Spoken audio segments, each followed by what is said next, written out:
back again, my friends. Now, today we're going to talk about something amazing. It's going to be the HyperFabric. Now, this is going to be a device that you can go ahead and plug into your Amiga. You're going to have your joystick, you're going to have your mouse, and you're going to have your keyboard. Now, I tried the joystick. I didn't get the joystick to work, unfortunately, or should I say your controller, but I did get the other two to work. So now I'm going to go ahead and bring out the device, but this is the little cheat sheet manual you'll get. It shows you where you put your keyboard connection, where you put your mouse connection, where you can go ahead and boot. This is the reset. This is how you do the firmware update, and this is the power and activity lights. I'm going to bring out the device itself, but I just wanted to show what you'll get with it, some documentation. And it shows a little diagram of how it runs. Now, I'm going to set mine up slightly differently. I ran this a little bit, and it worked perfectly until I tried to use the controller. And here's the device in question. I'm talking about the HyperFabric here. I don't know if I have it the right direction. There's no right direction. But you'll get this cover here, and this cover is going to go like this, but I have it open right now so you can see the inside. So right now, what I have connected is the keyboard adapter, which you can see it's the 5 DIN or whichever. And then you have the 9-pin, which is like the serial or the Atari controller, whichever. Now they're both connected to this right here, and you can see where the connections are. So for example, this right here has the 9 pins. The one that's blank is basically going to go to where there's no pin, right? So that's how I have mine set up. And then this right here, if you ever messed with the Amiga keyboard on the A500, you're going to know there's a little spot there that is kind of blank when it comes to the pins. 1, 2, 3, 4, the 5-pin connection. So as you can see, these 2 pins are together, so that's obviously not going to go there. I connected it like this. Now I did this before I had my sheet gone for a little bit, but the creator of the device went ahead and told me, oh, I sent you the manual, but I digress. It was my fault. I didn't know what the manual was, but I still did it by my eyesight from all the times I put together and took apart a 500. You have a Pi here. You have a chip. Your USB-C. This is what you're going to use to connect your devices. You're going to need some kind of hub. Now, you can use the power hub. I've been using unpowered hubs, and that might be the problem why I can't get my controllers to work. I don't think I have a powered hub right now. And also, you're going to have this, which is the 3D printed brackets or the 3D printed case. I'm going to go ahead and probably end up attaching mine maybe back here somewhere, screwing it in, because there is a few spots here where you can go ahead and put something on. Let's see. Oof. Now, also, I want to mention this to the creator of the device that these are kind of tight. So if you can make them kind of smaller, and this one right here, I've been pushing and pushing and pushing, and it seems just coming out the back. I believe it's one of these two. It's right there. So if you can make the circumference of these like slightly smaller, that would help out. And also to note, let me pick this up one moment. These right here, you don't want to be connecting these when the computer is live. You don't want to be powered on and you're sitting there connecting this thing like this. That ain't gonna work out. You need to go ahead and turn off the computer. You plug it in, and you plug this in after you have everything connected. Now, once you have this started, if you want to disconnect USB devices, you can disconnect them. And I've also hit reset. But when I seem to change it, it doesn't disturb anything. But note, once again, if you start moving this in and out of 500s and 2000s while they're on, it will make a little power surge thing. So I don't know. I mean, everybody has their own opinion about this. I'd rather have a real connector. But something like the Atari joystick or Genesis joystick connector may be better. We may have to make that yourself if you want to go ahead and do that.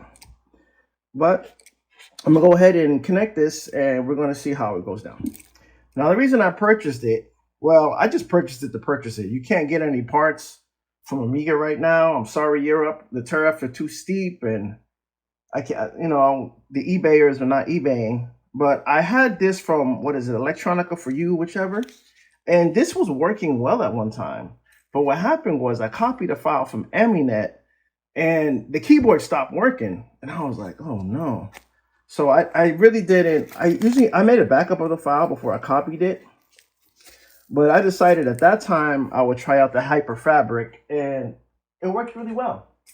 It worked really well. Now, the first thing I'm going to show you is what didn't work.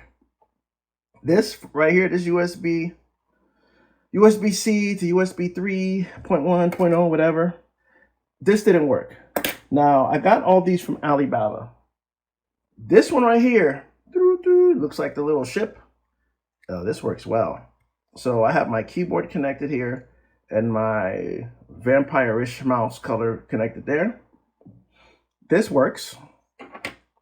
And I also use this. This works. I was quite shocked. It worked. Didn't need extra power. But now, like I said, when the moment I plugged in a joystick or a controller, I didn't get anything to register, or it was haywire all over the place. And I'm not sure. I might have gotten it with this. I can't remember. He might have sent it out with this. I'm going to go ahead now and let's go ahead and reconnect it. Now, remember, you got to follow the hole. This is going to go there, right? And then the one that has no pin is going to go to where there's no pin, or should I say no cable. So I'm going to connect that there. And I'm going to connect this here. I'm going to hang it here on top. Let's do a quick connection. And then I'm going to connect to the bottom port. 2000 EATX. I'm online. So I got this adapter here. I believe this one's the best one I got. I'm going to connect up my vampire-ish mouse. And that's going to go here. And this connection right here should be for my Logitech mouse. It's kind of or a keyboard. It's a matching color, whichever. Now, that's how I have mine set up. I connect this to this. I connect this to this. Bam. And that's about it for now. So double check, make sure everything's plugged in well. I'm going to go ahead and turn on the Stormer. After the mystery of dongles I battled, I went ahead and I got everything connected up. I got my mouse and my keyboard connected up. And I just got the green light right now on the HyperFabric. So as you can see, my mouse is moving around. Hopefully you can see that. I'm going to go to input. And I got it set on American. This should be 323 or whatever the newest version is. And if you can see, I literally tried all these keys. I tried everything. I tried every key. I tell you, it works beautifully. It seems that I used up the whole line. Go ahead back and delete some. Now this is, as you can see, coming from my keyboard here. So I think I declicked somehow. It's working. It's working. It's working. Quick new game in this thing. Meltdown. Let's rock. Let's see if I remember where the keys are.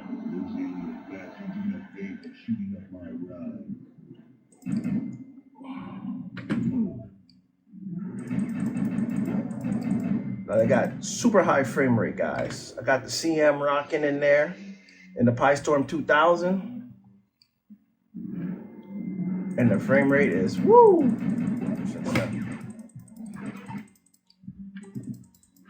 But this is all with the HyperFabric. You see the mouse right here. Oh, you can't see it move. Oh no. Once again, I'm dying. So we're gonna go ahead and quit this. So that works just fine. I'm gonna try the wireless Sega Saturn with the 2.4. Let's give this a try. No movement, no movement, no movement. Guys, so going back, HyperFabric, like we said, is for the Amiga keyboard and mouse. I haven't got it to work with the controller or joystick. Great device here. And remember, you can get this on shopleapmaker.com. And you can also contact them to go ahead and help you with the cords and information. So support leapmaker.com. Now, LeapMaker did go ahead and give me the cord, but I paid for this on my own accord, just so, you know, people can see what's going on out here. Thanks for watching. Peace to Amiga and everybody out.